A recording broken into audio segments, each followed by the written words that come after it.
Հովհաննես Առաքյալի ընդհանրական առաջին թուղթը, գլուխ 5.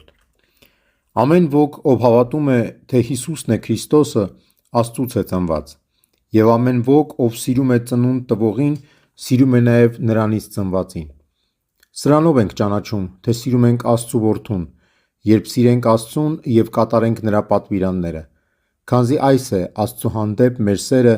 որ պահենք Նրա պատվիրանները, և Նրա պատվիրանները ծանր չեն, քանի որ ամեն ոք, որ Աստծուց է ծնված, հաղթում է աշխարհին։ Եվ այս է այն հաղթությունը, որ հաղթում է աշխարհին, մեր հավատը։ Եվ ո՞վ է, որ հաղթում է աշխարհին, եթե ոչ նա, ով հավատում է, որ Հիսուսն է Աստծու Որդին։ Սա է, որ եկավ ջրով, հոգով և արյամբ, Հիսուս Քրիստոսը, ոչ միայն ջրով, այլև արյամբ և ջրով։ Եվ Հոգին է, որ վկայում է, որովհետև հենց Հոգին է ճշմարտությունը։ Սրանք երեքը միասին են վկայում՝ Հոգին, ջուրը և արյունը,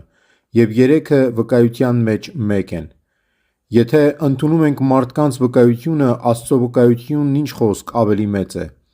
Այս է Աստծու վկայությունը, այն, որ նա վկայեց իր Որդու համար։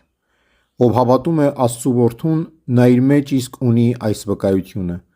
Ով չի հավատում Աստծու Որդուն, սուտ է հանում Աստծուն, քանի որ չի հավատում այն վկայությանը, որն Աստված վկայեց իր Որդու համար։ Եվ այս իսկ է վկայությունը, այն, որ Աստված հավիտենական կյանք տվեց մեզ, և այդ այն կյանքն է, որ նրա Որդու մեջ է։ Ով ընդունում է Որդուն, ընդունում է նաև կյանքը, և ով չի ընդունում Աստծու Որդուն, չի ընդունում նաև կյանքը։